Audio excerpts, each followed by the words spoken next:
Before we begin, a quick warning that in this show we discuss child abuse, and this content may be difficult for some listeners. If you or anyone you know is a victim or survivor of medical child abuse, please go to munchausensupport.com to connect with professionals who can help. Well, here we are. It's crazy. I was like, this feels so surreal. Where would you like to begin? I don't know. I don't know. Where do you begin? Meet my friend Mishelle.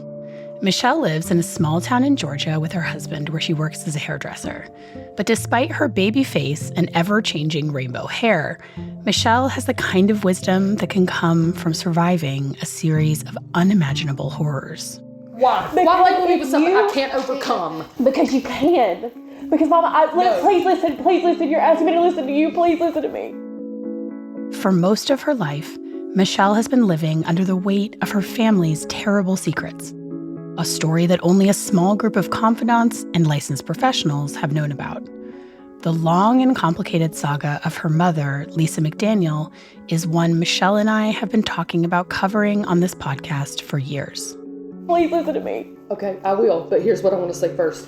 Munchausen by proxy is something that even Bjorker says you cannot recover from. And she doesn't even agree with that anymore, Mama. She doesn't even agree with that anymore. She got in my courtroom and said that, and it ruined You're my right. fucking life. And we ruined my damn life. We can leave Bjorker out of this. That's what I'm telling you. Y'all didn't hear me when I said it the first time, but I'm serious. I have talked to everybody and Bjorker, and I literally told her at one point that I didn't want to speak to her anymore because I needed distance from her, because I knew how you felt about her. You have talked about her for years, and I tried to understand your point of view going into this whole thing. I am here in your living room because I have empathy for you, and I believe that there is good in you. And I love you. I would not be sitting here right now if I didn't feel that way. Coming forward wasn't an easy choice for Mishelle. There has been a heavy silence over the horrifying events that have reverberated throughout generations of her family. But that silence ends today. Where do you begin? This season on Nobody Should Believe Me, we're covering the complicated story of Lisa McDaniel, her husband Carey, and their 3 children, Mishelle, Angellyn, and Collin, and attempting to unravel what happened, whether this is a story of a medical mystery or a different sort of mystery altogether. People believe their eyes. That's something that is so central to this topic because we do believe the people that we love when they're telling us something. If we didn't, you could never make it through your day. I'm Andrea Dunlop, and this is Nobody Should Believe Me.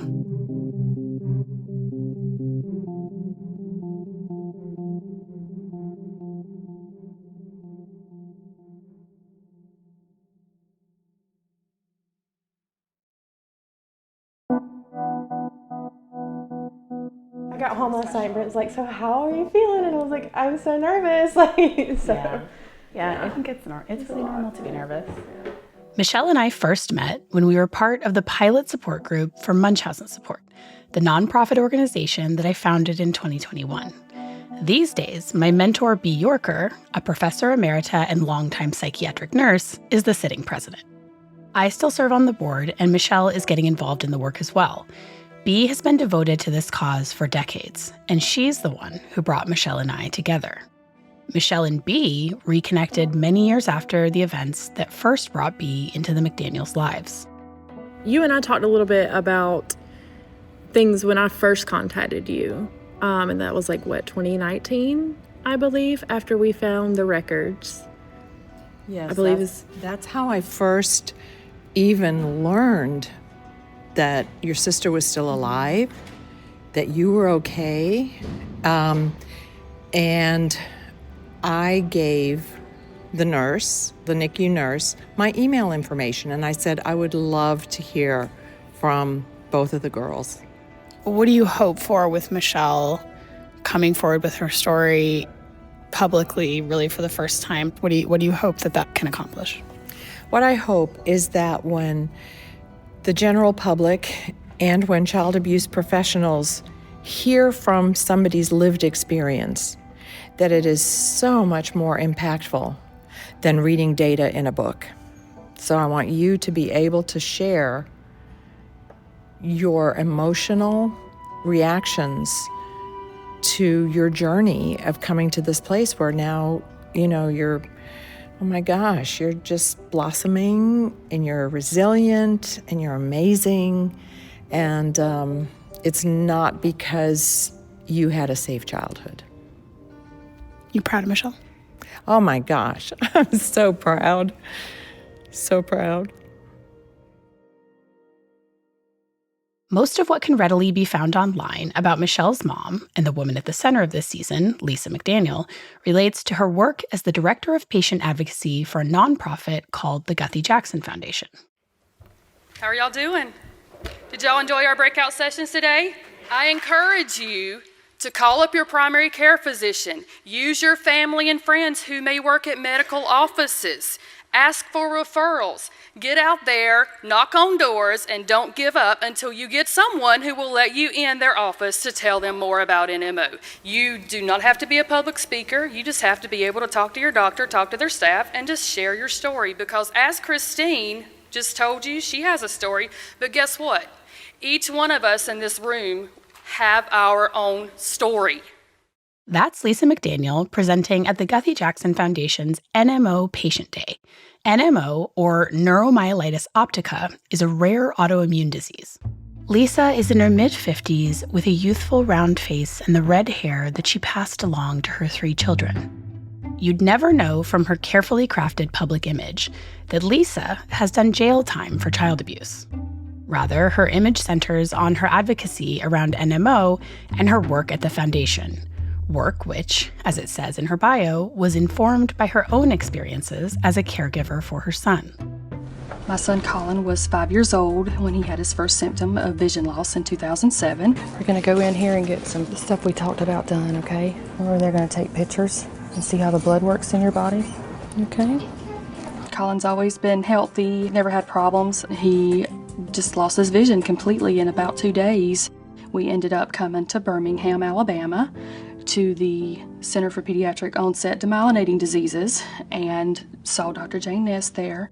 She told us Neuromyelitis Optica, and we had never heard of it. She explained to us that it used to be thought it was a severe form of multiple sclerosis, that it's a very difficult disease, and proceeded to tell us that there could be times where Collin could be paralyzed in the future. He could lose his vision again, and just varying degrees of disability that he could have.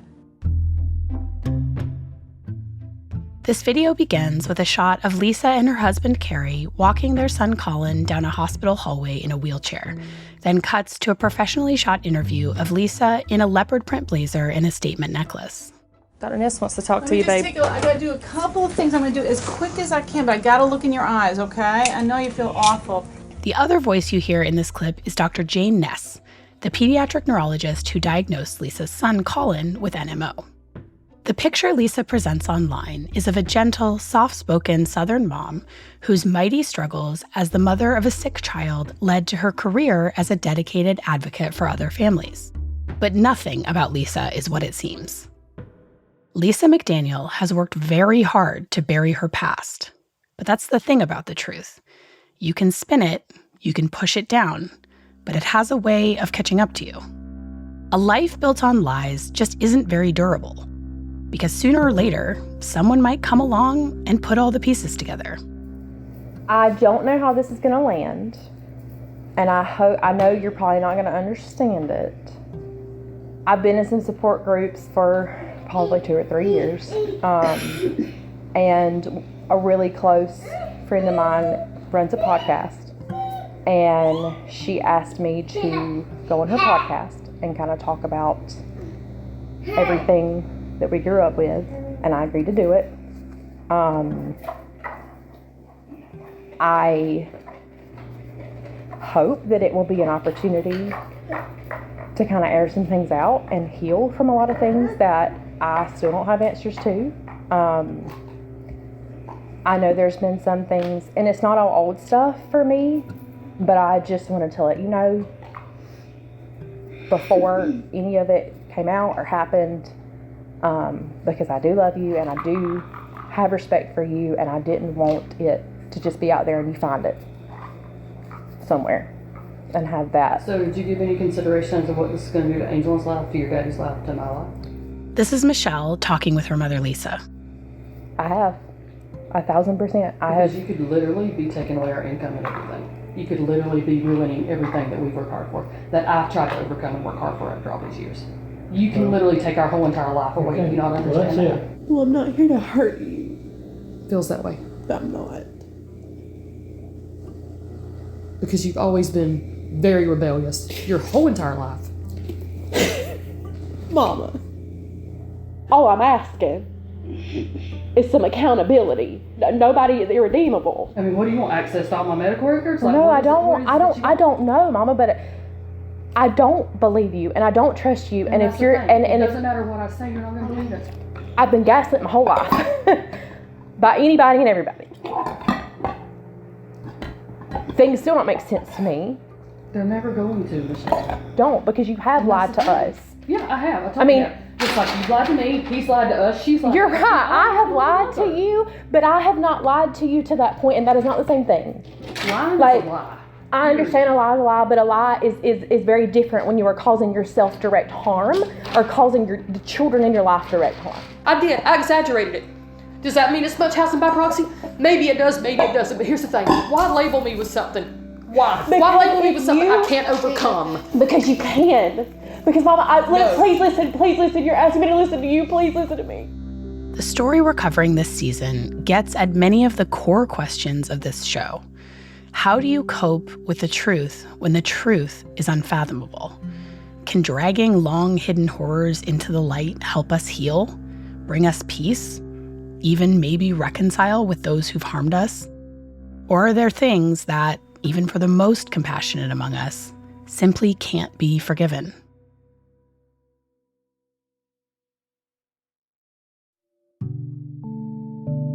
We tend to think of the past as fixed, immutable, but the reality is more complex.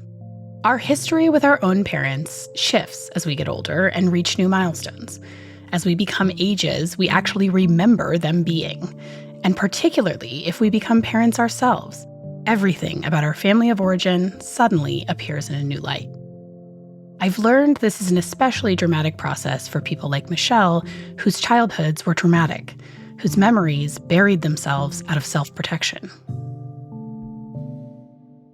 As Mishelle has found hard-earned stability and safety in her adult life, disturbing memories have begun to reemerge.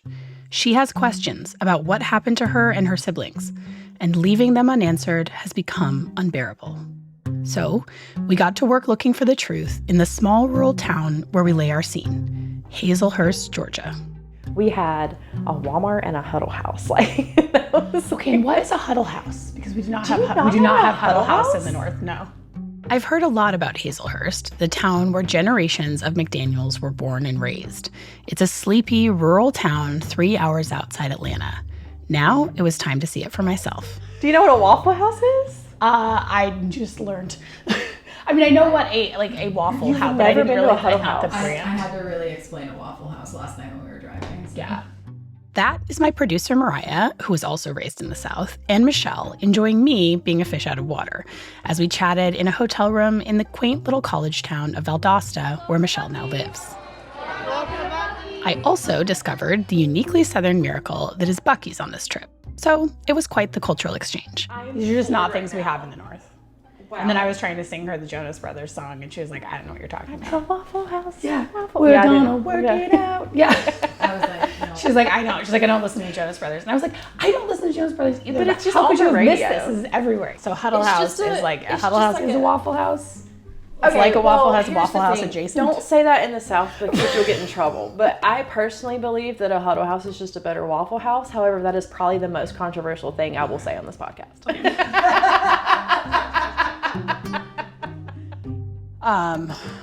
Okay, so you're talking about the hometown in Atlanta. Walmart. Guess we got it. We got Walmart and a Huddle House. Okay. Which is, I mean, that's where we hung out. Like, as teenagers, we hung out in the Walmart parking lot or at the Huddle House at 2 a.m. That's what we did.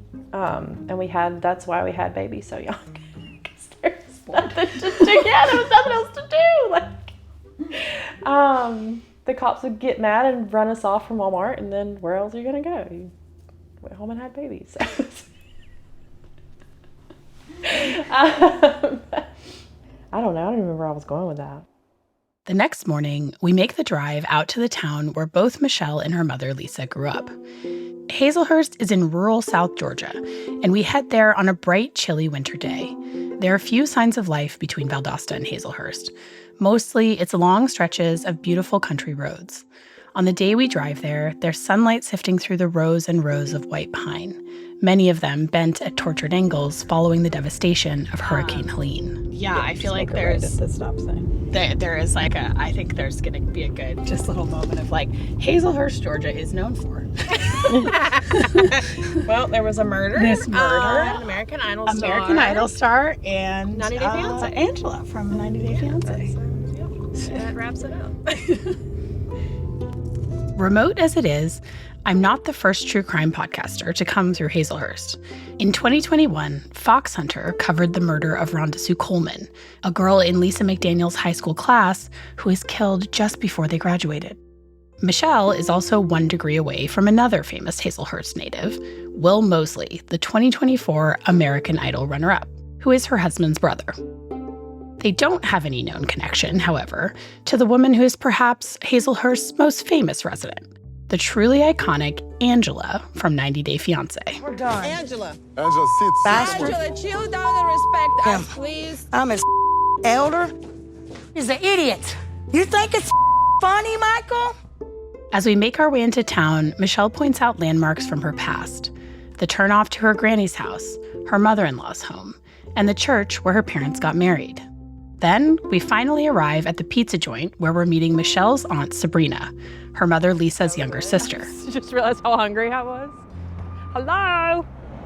Listen, this one's not on me, and I don't know why you're surprised I'm late to everything, but like... And we're only a few minutes late. You're always late for everything. I know, but Andrea is too. Yeah, so it's a combine. Boy, y'all match. How are you? In my defense, part of the reason we were late was because our hotel had coffee but not breakfast, and then the breakfast place had food but no coffee. And this conversation with Sabrina was going to be intense. Between that and my jet lag, tea was not going to cut it. So, Sabrina, you're born, raised, lived all your life in Hazlehurst? Or? Yes. Okay. At 47, Sabrina is a few years older than me, and we have daughters the same age. I never know exactly how someone's going to feel about me coming around asking them to relive their worst traumas. But Sabrina puts us all immediately at ease with her funny, acerbic charm as we settle into one of the only restaurants in town, a dimly lit pizza joint with dark wood paneling and narrow booths.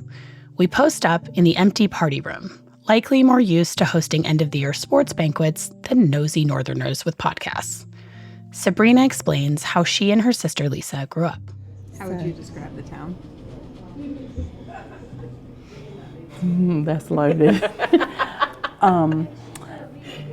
It is quiet country until something happens, and then everybody knows it, and because everybody knows everybody, it's kind of like everybody tries to know your business all the time. So if something major ever happens, it's talked about for decades and decades and decades. So people do not forget it until something new happens, and then they'll talk about that and bring up. So, that's so-and-so that did so-and-so back in 1997. And it's always like, well, that person is related to that, you always have that kind of relation. And I've always said, man, if I can ever move, and then because you go whether like Savannah or Atlanta or somewhere, and nobody cares who your mama is, nobody cares who your grandma is or your grandpa or whatever. They're just like, oh, where are you from? So it's different because everybody knows everybody. So, which is a good thing sometimes, but then people try to get in your business too much. Nobody has anything else to do. Yeah, it's like there's nothing else to do, which is the downfall because there's really nothing to do. So we don't have a theater. We used to have a theater and a skating ring. We don't have either one of those anymore. So it's for kid-wise and stuff like that, it's quiet, but nothing to do other than go to school and do like the school activities or stuff like that. So I told him yesterday that's why we all have babies so young, because there's nothing else to do. I've never really thought about it that way, but okay. I mean, that probably is a legit reason. Andrea didn't even know what a Huddle House or Waffle House was until this You trip. said what now? She didn't know what a Huddle House or a Waffle House was. Wait, where are you from? I'm going to get emails about Waffle House for the rest of my life, aren't I? Hazlehurst only has about 4,000 residents, so it's no surprise that everyone is up in each other's business. Timber is the main industry, and families and communities are tight-knit out of necessity. Tell us about your parents. It's weird because as you get older, like as I've gotten older and grown and had my own kids, I realized that a lot of things, especially my mom would do, was not normal, but you think it's normal because that's what you grow it up in. But like my dad, he worked, it was called Cooking Company over in Lumber City, and he worked there until it closed. So my dad, when I was younger, he worked what they called the swing shift, so he would work days and nights. So he just expected you to behave, do what you were told, and you just really didn't have any problems out of that. My mama, everybody thought my mama was great. Let me just say that. Like my friends thought she was fabulous. Everybody thought my mama was fabulous. But my mama would be like, if you don't do this, you don't love me.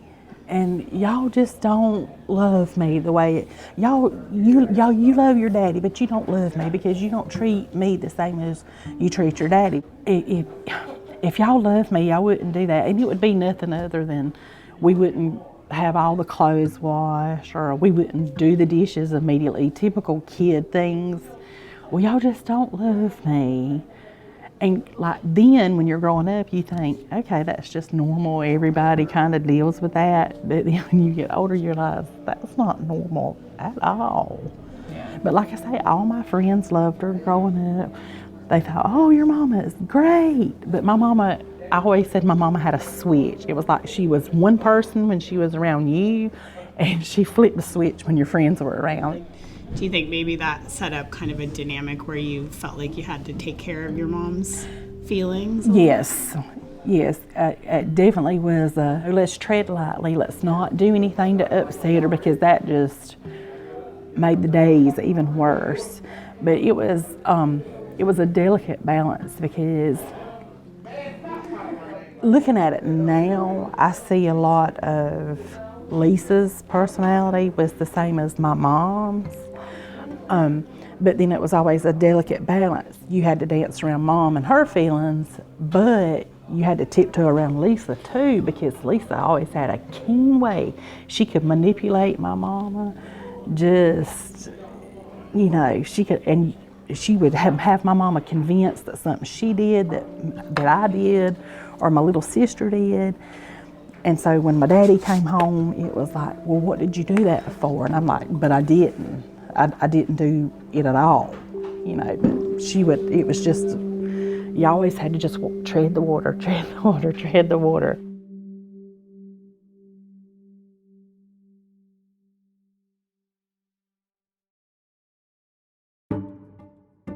Spending this time with Michelle's Aunt Sabrina was only my second opportunity to get to speak to someone who'd grown up with a perpetrator, the first being my conversations with Hope Ybarra's siblings way back in season 1.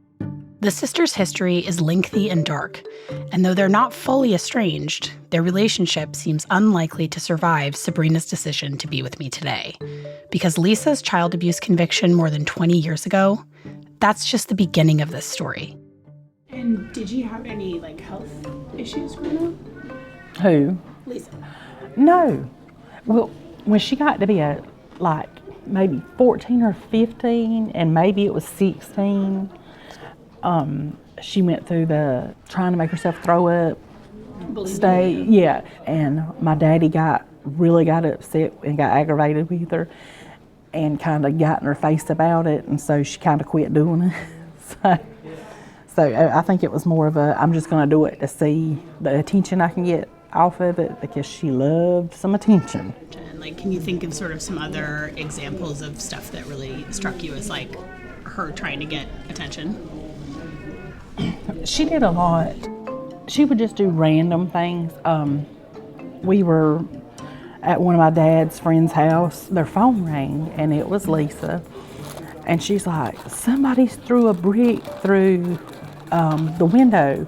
And Daddy's like, well, let me go. Y'all stay here. Let me go see, what's going on. He's like, call the police, Well, he got there, and there was a big hole in the picture window where she had threw a brick through it and tried to throw a brick through the window next to it. And she will never say it was her, but it was her. I mean, she just, because they found no evidence of anybody else being in the yard, no other shoe prints, no anything like that. She would do stuff like that all the time. Anything to call and say, oh, I need help. So even if Lisa didn't have the health history in her youth that we often see with perpetrators, there's always this common theme of deception and finding, or creating, opportunities to be a victim. One of the perpetually confusing things for me about looking back at my own childhood with my sister Megan, whose case I've covered in depth on this show previously, is that even though I do see signs of trouble looking in the rear view, my experience of our childhood together was mostly good. But for Sabrina and Lisa, not so much. And see, that's the thing. People assume that what happened, what she did to Angellyn, was like the first sign, but there were so many signs when we were growing up. My dad had this butcher knife. It was probably 10 inches long with a 3 or 4 inch handle. She would get it and chase us. And you're the youngest. I'm the of three middle. sisters. You're the I'm the middle of three. sisters. Yeah. Right, okay. So, like I said, that butcher knife, she would take it, especially my little sister. She would do it more to my little sister, but she would, for no reason, she would just randomly grab it when my parents were gone and just chase. And then, those old cast iron frying pans, she would get them and chase you around the house. And she would just do all kind of like mean stuff like that, but it was never her fault. It was never, well, I just did it because I was mean, because she was. It's, well, they did X, Y, or Z, and that's why I did it. I think we were excited to get rid of her. Just to interject, by get rid of her, Sabrina is talking about when Lisa disappeared into her relationship with her then boyfriend, now husband, Carey. Nothing more sinister than that, at least not yet. I mean, but then you have to understand, she was just so mean to us. I mean, she did. It was never her fault. It was always somebody else's fault. You said something to her out of the way, or you looked at her funny, or, I mean, it was just random stuff, like little things that shouldn't trigger being chased by a butcher knife or a cast iron frying pan, that she would do. And then as she got older and started dating Carey, that was when, everybody wore class rings, like their boyfriend's class rings. And she would take it and turn it around, and she would hit my little sister especially upside the head with it, and she wanted attention. It becomes clear as we dig into Lisa's backstory with Sabrina that chaos and drama have been a constant theme, and Lisa's relationship with Michelle's father, Carey, was no exception. When she started dating Carey, she told my mom and dad that Carey was 4 years older than she was. And Carey was almost 11 years older than she is. So he was closer. 26 and 15. Yeah. 20, yeah. So he was closer to like my dad and mom's age category than I see, because it was, if you're looking at, so. I did the math one time, and he was closer to Nana's age Yeah. by like, I think 4 or 5 months. Yeah. Yeah. So that was the first lie. That's how it started. The fact that this relationship began with a lie is fitting for reasons that will become clear as we go. Today, this relationship would be a crime, but at the time in Georgia, the age of consent was 14. Yikes. And then it was one lie after another lie after another lie after another lie. And then my mom and dad just got to the point that they just didn't believe anything. By the time she got married, she had caused so much chaos and drama with her relationship with Carey that you just got tired of hearing the arguing at nighttime. You just got tired of hearing it. And so it was just like, yeah, let's get rid of her. Once Lisa was out of high school and married to Carey, it wasn't long before they got busy doing what the rest of Lisa's peers were doing, making babies. And then, so they got married after high school, and then she gets pregnant with... Yeah, but I was excited she was having Mishelle, and, everything was good for a little while. I don't know if you remember, but... Yeah, I remember when I was born. No, I mean, you were born, and you were just a few months old. She started getting left with, at our house all the time. So, like I did? Yeah, you did. Yeah, but even before that, WM, which is Carey's dad, had money, and they were spending it left, right, and sideways. So they were kind of always going somewhere.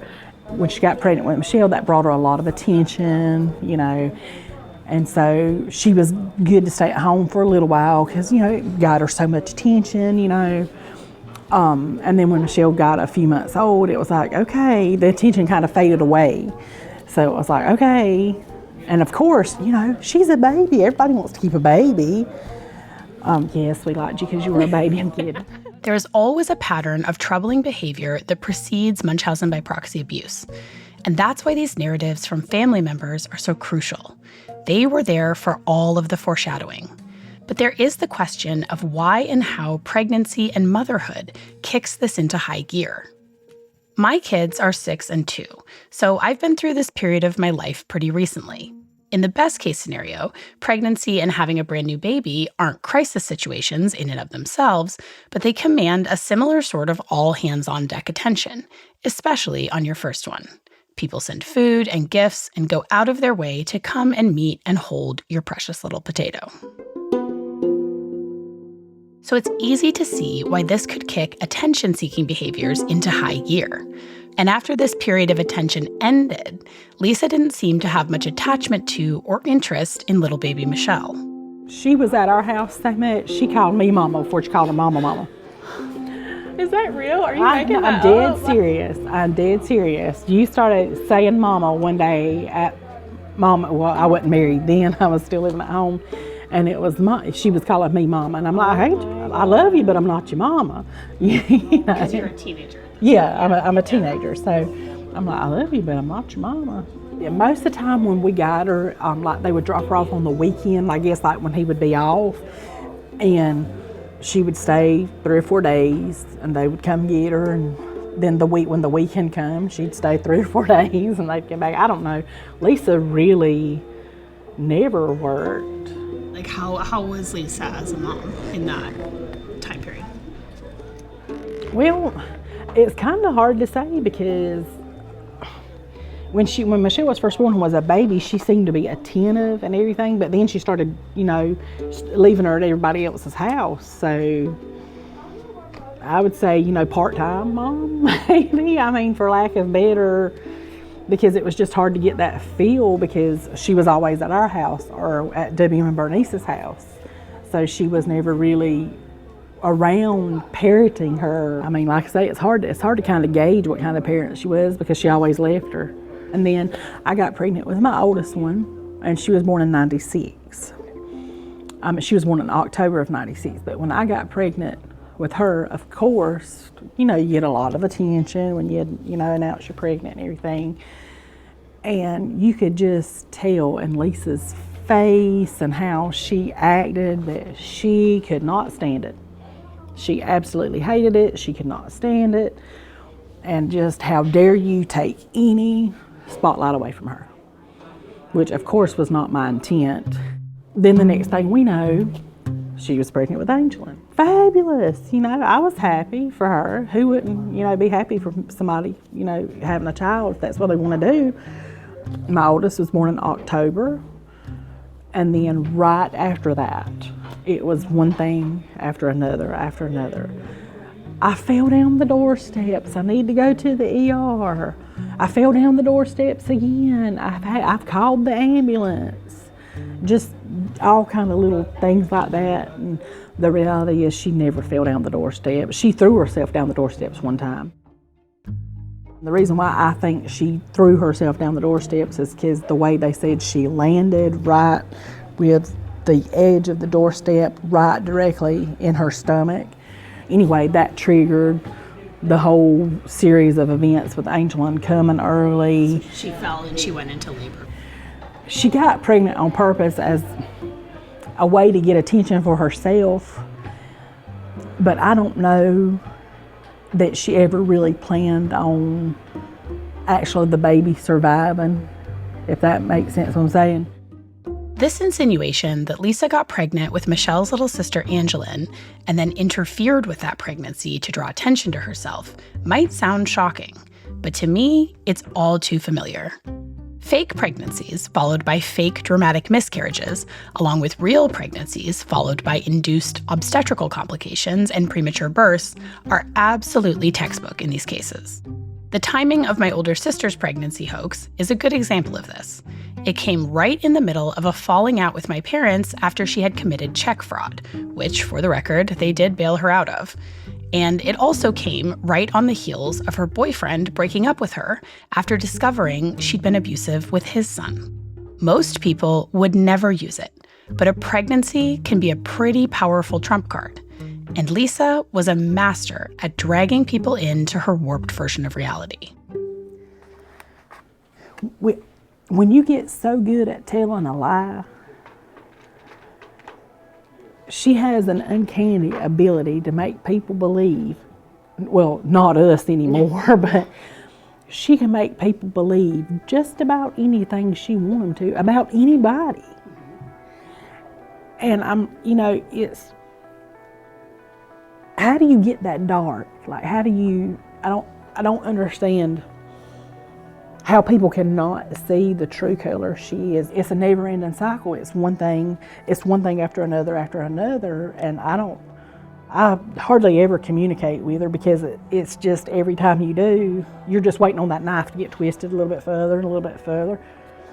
And, you get to the point where it's like, look, I forgave you. I have never told her I forgive her. I forgive her for my peace, not for hers. I forgave her for me, for my inner peace. But it's just constant. And that's the reason why I don't have a lot to do with her, because every time you talk to her, it opens a gate for her to twist it a little bit more. And in my adult life, I don't have room for that. And I don't want my kids to learn that. I don't want my kids to have to deal with that and think that that's acceptable because that's somebody who's related to you. But that doesn't mean you have to accept how they act or what they do.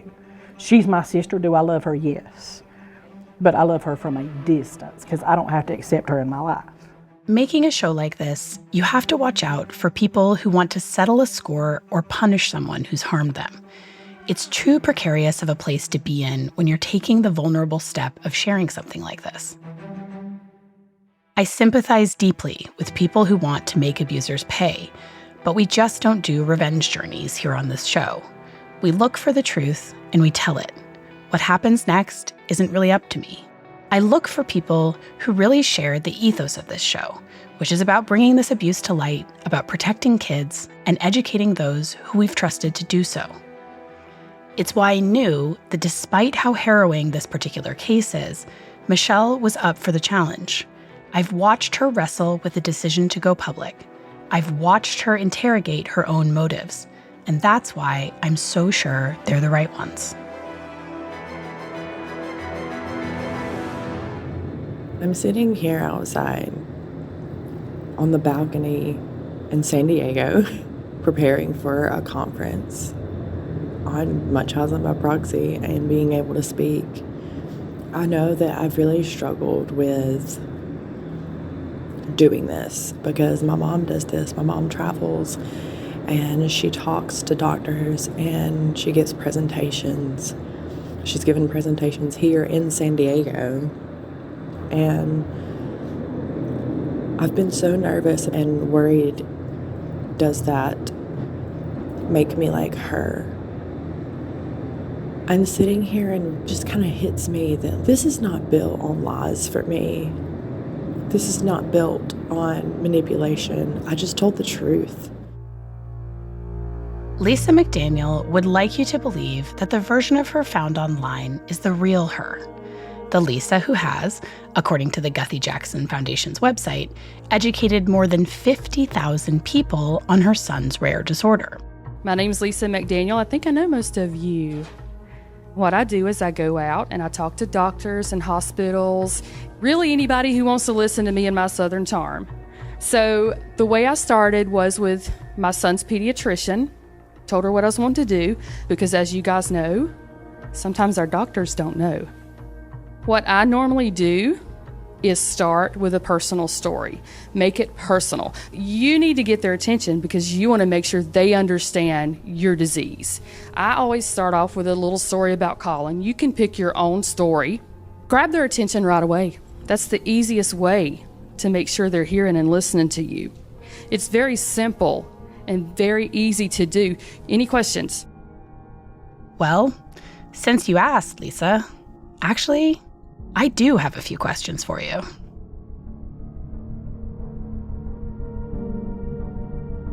This season on Nobody Should Believe Me. I'm actually amazed from what you're telling me that this child lived through this. He said, "Do you think your sister's doing something to her?" I'm like, don't ever say that again. Neither one of those children were suffering because of a disease. How somebody could do that to a child that was so little and so helpless still to this day haunts me. The judge gave full custody back to them. I stood up and I told him, I hope you don't sleep when you go home tonight. You have no idea what you've done and you should be ashamed of yourself. There's a pattern. This fits a pattern and it is lethal, Munchausen by proxy.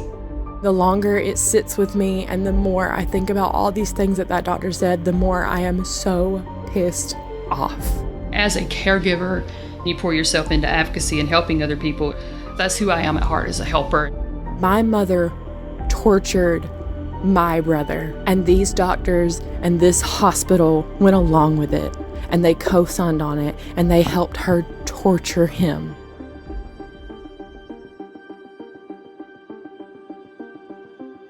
Nobody Should Believe Me is written, hosted, and executive produced by me, Andrea Dunlop.